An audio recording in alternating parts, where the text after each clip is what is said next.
Gabon's opposition candidate Jean Ping claims victory in the presidential election over incumbent President Ali Bongo. How Europe's migrant and refugee crisis spawns abuse and exploitation. And the biggest names in the American music industry flash the flesh on the MTV Video Music Awards red carpet. Africa 54 starts right now. Good evening and welcome. I'm Vincent Makori. This is Africa 54. Tonight we begin in Central Africa, where Gabon opposition candidate Jean Ping is claiming that unofficial results show him winning the weekend presidential election over President Ali Bongo. But Bongo's camp says the incumbent is set to win the single-round contest and accused Ping's supporters of fraud. Gabon's interior minister called Ping's victory declaration an attempt to manipulate the democratic process. He also called upon the Gabonese people to defend their choice throughout the country and overseas.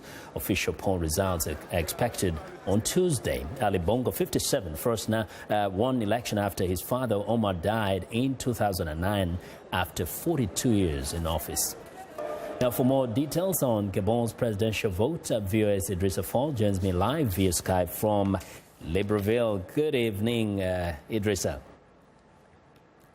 Good evening, Vincent, and good evening to all viewers of Africa 54. Now, this is a little bit kind of two-sided here. Jean Ping said he just announced that he thinks he's winning, but the government attacked him for doing that. What's the legality of this, and what is the challenge that is facing Mr. Jean Ping? Yesterday, Sunday, Mr. Jean Ping called the press and said, guys, I am the winner. And then the government understood that as he auto-proclaimed himself president. Today, he called us again for a press conference saying, I am the winner, and I went yesterday to see the U.S. ambassador in Libreville, the French ambassador in Libreville, to tell them that me jumping, I am the winner. I never said that I am the president. Yeah. Because the power was accusing him of auto-proclaiming himself as president. But why did he want to make this announcement anyway, and yet the results will come officially tomorrow on Tuesday? Today what he said is he has himself all the results through the all polling station from the country. Yeah. And people told him that normally, according to the electoral law, it is the interior minister which will proclaim tomorrow the result. Yeah. But I think this is a kind of fighting of communiques. Yeah. Because Ali Bongo did the same thing, telling that he's confident. But in the both sides, nobody published results. Nobody give us numbers. Mm-hmm. Now, the funny thing here, I noticed that the interior minister, which is Gabon, Omar Bongo's side, or Mr. Bongo's side, says that the opposition has engaged in fraud and rigging. I mean, this is a little weird. How can the opposition engage in fraud? Well, you know, this is Gabon. Even the campaign itself, it was not a campaign of debate of ideas. It was a campaign of accusations. Each side is accusing the other one of doing this and doing that. The opposition had been accusing the government of rigging the election. The government now is accusing the opposition. But for the time being, there's nothing concrete. Nobody gave us the proof of rigging or fraud or whatever. Nobody. So it's still accusation. And right now, the Electoral Commission is working. When we call them, they say, guys, we are overwhelmed with work. We are trying to centralize the result we are receiving from all over the countries. There are 225 polling stations. Thank you. You know, tomorrow is not too far. We'll know the truth. Thank you very much, Idrissa, for your reporting. Thank you, Vincent. Now, that's VOA's Idrissa Fall reporting live via Skype from Libreville in Gabon. A bombing in Yemen has killed at least 54 people on Monday. A suicide bomber detonated a car bomb into a militia compound in Aden's Mansoura district in one of the deadliest attacks claimed by Islamic State in the southern Yemeni port city. Now, the Director General of Yemen's Health Ministry in Aden told Reuters that at least 67 other people were wounded in that attack. A security source says the attack targeted a school compound where conscripts of the popular committees, forces allied to President Abdi Rabu Mansour Hadi, were gathered for breakfast. Witnesses say the suicide bomber entered the compound behind a truck that had brought in breakfast for the conscripts. Islamist militants, including Islamic State, have exploited an 18-month-old civil war between the Houthi movement and President Hadi's supporters. In North Africa, a fierce battle continues as Libyan fighters claim they are closing in on Islamic State militants in Sirte. According to hospital sources, at least 34 Libyan fighters were killed and more than 180 wounded on Sunday in and around the coastal city. The Libyan brigades, mostly from the city of Misrata, have struggled to defend themselves from suicide bombing, sniper fire and landmines. Fighters use tanks, rocket-propelled grenades and anti-aircraft guns to try to blast through buildings being used by Islamic State snipers. Many brigade members have only improvised weapons and fight in shorts and sandals. Since August 1st, U.S. airstrike has pushed militants back into central Sirte. The U.S. Africa Command says Marine Super Cobra helicopters are being used in the operation alongside jets and drones. Now, covering the fighting in Libya is journalist Saleh Sarar, and he joins me now by phone from Tripoli. Good evening, Saleh. Good evening, Zin. Now, this fighting looks like it has intensified in the last, since yesterday. To what extent up to this point do the forces feel confident that they're about to take Sirte? Well, the forces of the National Accord government, which is the government of President Council led by Sarraj, said announced the storming of the last bastion of the Islamic State and the city of Sirte, and trying to eliminate its existence completely in the city, in the coastal city of Sirte, which is located 450 kilometers east of Tripoli.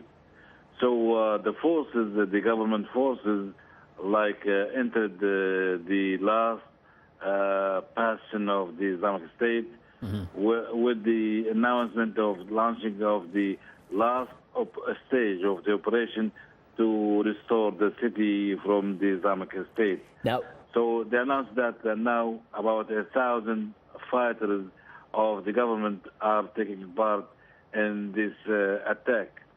Now, Saleh, so, yes. Here there have been concerns about where those fighters are going to. Are there fears that perhaps they may escape Sirte and end up in other parts of Libya? Well, still the forces, the government forces, trying to eliminate this Islamic State instead of let them to flee the city of Sirte.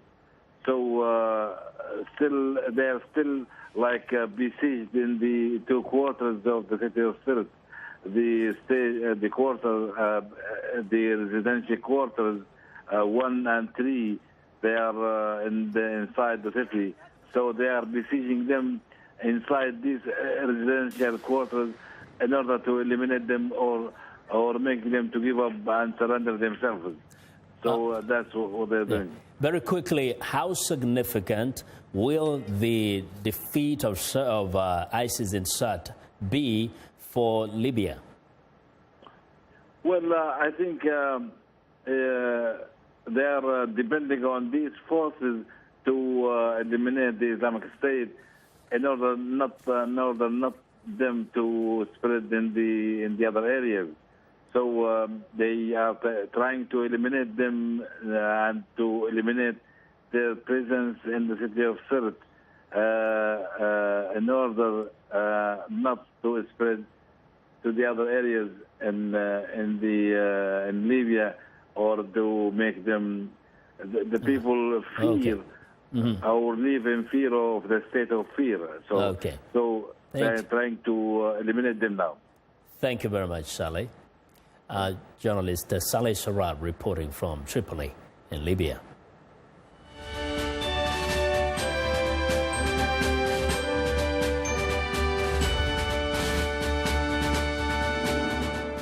Well, in the race for the White House, rhetoric on race in the United States continues at a fever pitch in the presidential contest between Republican Donald Trump and Democrat Hillary Clinton. VOA's Michael Bowman reports. 8 years after the United States elected its first president of color, race has exploded as a theme in the battle to succeed him. More than 6,000 African Americans are the victims of murder every single year. Trump has stood up in front of largely white audiences and described black communities in such insulting and ignorant terms. Trump is highlighting crime in the black community as part of a larger narrative about threats to public safety and his promise to be a law and order president. Donald Trump's America is secure. Terrorists and dangerous criminals kept out. The border secure. Our families safe. Clinton is painting a darker picture of her opponent and some of his backers. The reason a lot of Klan members like Donald Trump is because a lot of what he believes, we believe in. Trump is reinforcing harmful stereotypes and offering a dog whistle to his most hateful supporters. It's a disturbing preview of what kind of president he'd be. Trump's backers say the candidate is speaking cold, hard truths about issues that need to be addressed, from illegal immigration to inner city crime. If people want safer streets, they want police supported, then they should vote for Donald Trump, because that's what he'll do. He'll appoint an attorney general who'll send very clear messages about how law enforcement is to be pursued in this country. Trump drew headlines for a recent Twitter post proclaiming a high-profile gunslaying in Chicago as a reason for minorities to back him in the November election. He followed up with a tweet expressing condolences to the family of the murder victim. Michael Bowman, VOA News, Washington. Well, criticism over donor access between Democratic nominee Hillary Clinton and the Clinton Foundation is putting a spotlight on the family's multi-billion-dollar private charity during the presidential election. VOA's Chris Simpkins has a closer look at what the foundation does. Former President Bill Clinton launched the foundation after leaving office in 2001. Since then, the family charity says it's raised an estimated $2 billion. The Clinton Foundation has been involved in several projects. In Peru and El Salvador, the charity worked to promote tourism and provide more job opportunities for local businesses. The work that's been done so far, the average income has gone up 2 to 3 times in every region of El Salvador where this project is working. In Haiti, the organization funded new school construction while launching programs to help the nation's struggling economy. There are other projects, too. And that could be hiring health workers across the world. It could be training entrepreneurs through new organizations in Latin America. All of the things it takes to run our programs and help people, we do that on our own. The foundation also works to improve global health and wellness, most notably in the fight against HIV/AIDS by lowering prices for treatment. The organization focuses too on childhood obesity and other preventable diseases while launching projects that tap opportunities for women and girls. Philanthropy analyst Dan Borochoff with Charity Watch says the Clinton Foundation has a good reputation. They're able to get 88% of their budget towards bona fide charitable programs. Their fundraising cost is really low. It's only $2 to raise $100. They also meet our governance and transparency metric. As the foundation looks at possible changes if Hillary Clinton becomes president, the charity says it's committed in the long run to ensuring those who benefit from its work will continue to do so no matter who's in the White House. Chris Simpkins, VOA News, Washington. We want to know what you think about Africa 54 and the stories we covered. Join the conversation on Facebook. The address is Africa54, and check out our headlines 24/7 on voaafrica.com. Find me on Twitter at VOA Vince Makori. Coming up, crossing crisis, how refugees and migrants entering Europe face exploitation and abuse. Stay with us.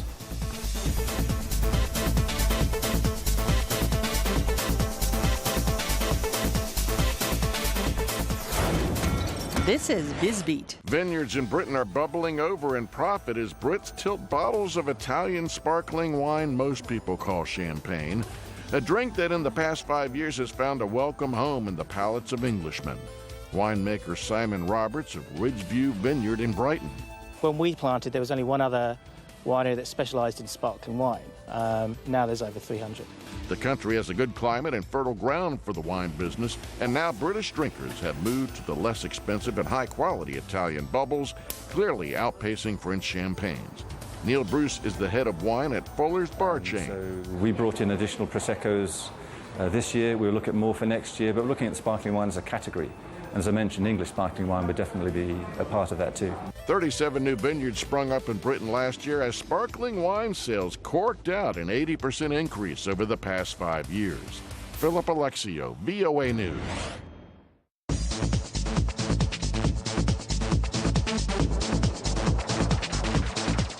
Welcome back. Now, while the headlines have been focused elsewhere, the human wave trying to reach Europe from North Africa via the Mediterranean Sea has continued unabated, and this surge of both refugees and migrants is being exploited mercilessly and for some fatally. VOA senior investigative analyst Jeffrey Young updates the situation. Another day under the blazing sun in the Mediterranean Sea. A day perhaps without water or food or a life jacket. A day adrift in the water, waiting, hoping for a rescue from an overloaded rubber boat or a packed rickety wooden craft. A day still alive, at least for now. But there are many fatalities, as the incoming tide constantly reveals. The people departing from the North African coast in an attempt to reach Europe say they are searching for a new life without the violence and hopelessness that drove them from their birthplace. And they're coming from many parts of sub-Saharan Africa, as described via Skype by International Organization for Migration spokesman Joel Millman. We know that the largest group crossing this year, as was the case last year, are the Eritreans from the Horn of Africa. We know that the largest West African group is Nigerian. In recent years, the human wave has been massive. The IOM says that through the beginning of August, it estimates that nearly 95,000 people have made the crossing. That's about the same as in 2015, and not much smaller than the number that set off for Europe the year before. The IOM says that these Africans are being led to the Mediterranean coast by human traffickers who typically are the same nationality and ethnicity. Among the migrants and refugees are a number of unaccompanied children and teens who along the way and once in Libya are preyed upon mercilessly.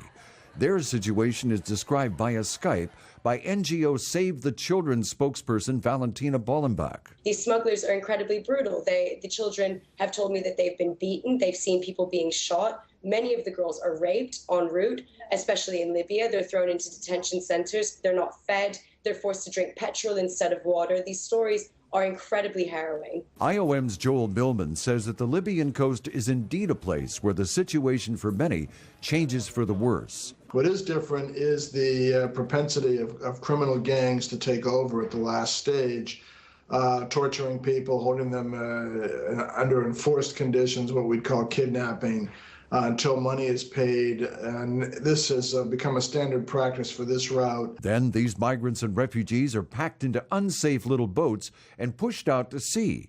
They're unaccompanied by human traffickers who abandon them so that they themselves do not get picked up by the authorities patrolling the waters. So people drift in the Mediterranean until they are rescued, or sadly, until they die. By the start of August, at least 3,100 people have died this year trying to get across the water, a fatality figure that took months longer to reach in 2015. Médecins Sans Frontières, Doctors Without Borders, is one of a number of NGOs working to rescue as many people as possible. But not all are found in time, as MSF Italian Operations Director Tommaso Fabri told VOA via Skype. We saw dead bodies. We saw dead body of people that drowned.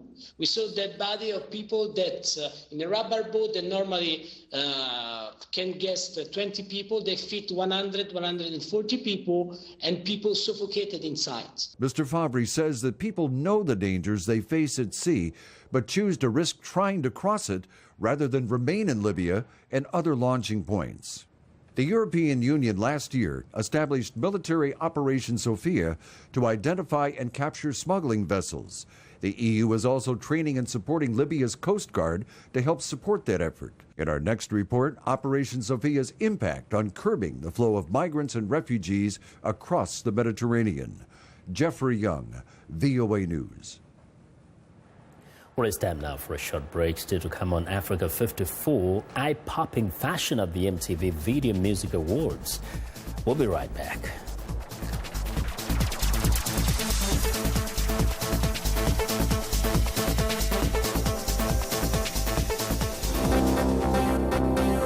If you've just joined us, I'm Mariama Diallo, and here is a quick recap of today's headlines.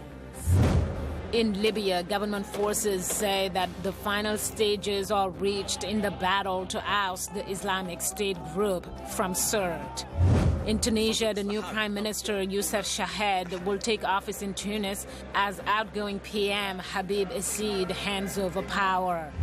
In Gabon, opposition candidate Jean Ping claims he has won the presidential election ahead of the official announcement of results, while incumbent President Ali Bongo says he will wait for the results. In Kenya, President Uhuru Kenyatta and Japanese Prime Minister Shinzo Abe signed an investment agreement to promote trade and investment. That's all for today. Thanks for watching. We'll see you next time.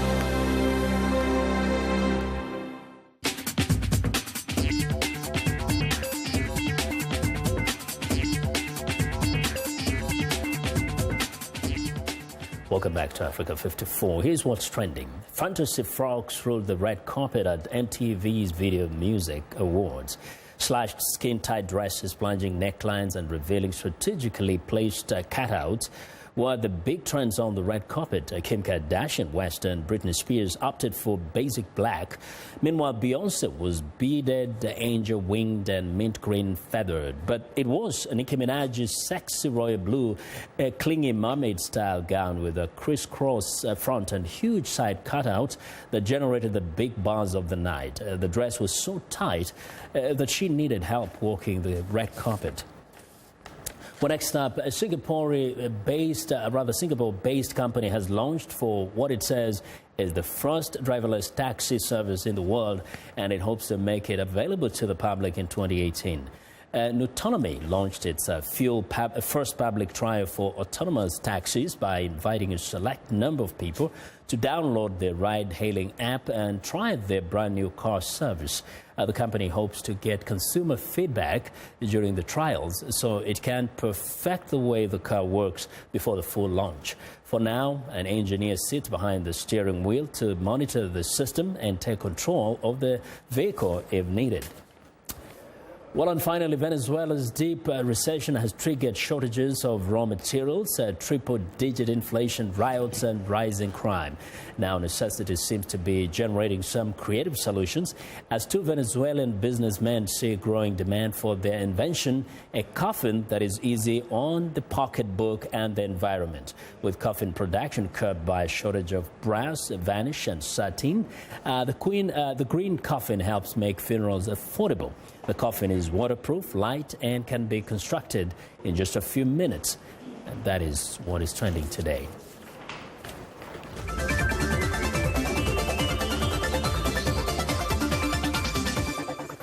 Well, computer science is among the fastest growing industries in the United States.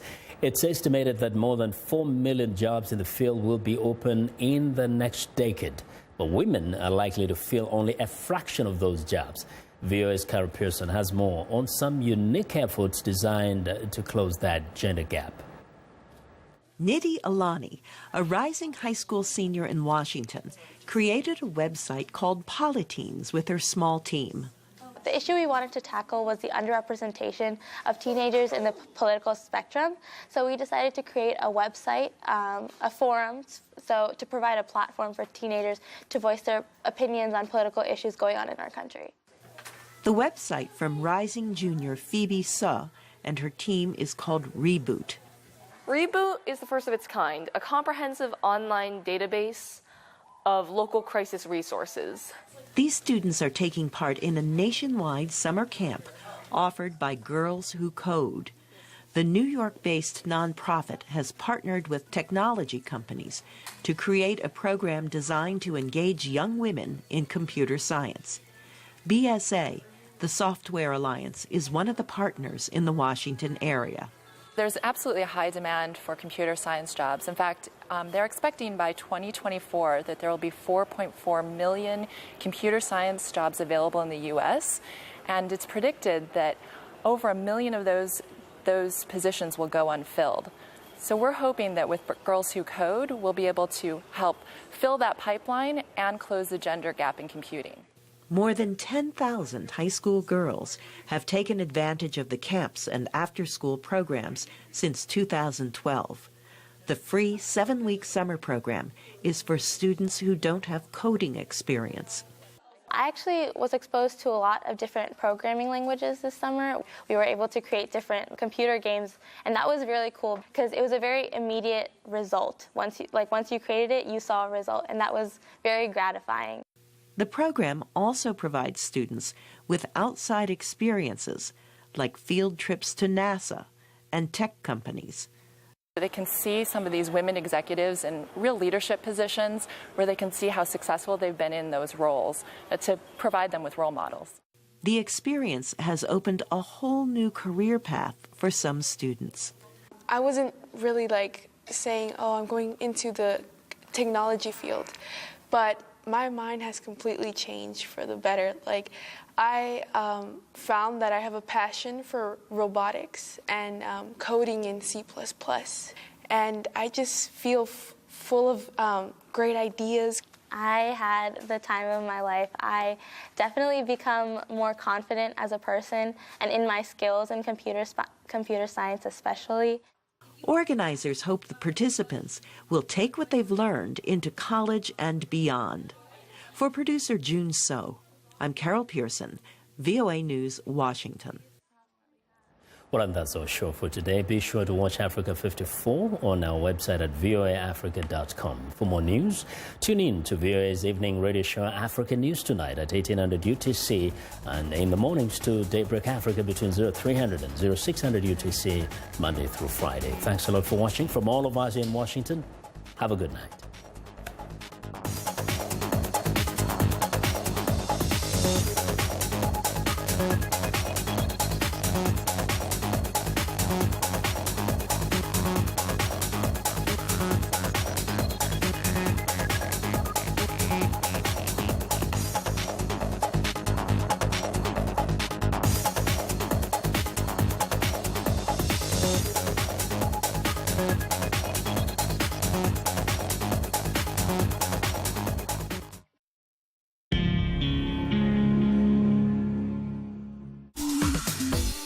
Welcome to English in a Minute.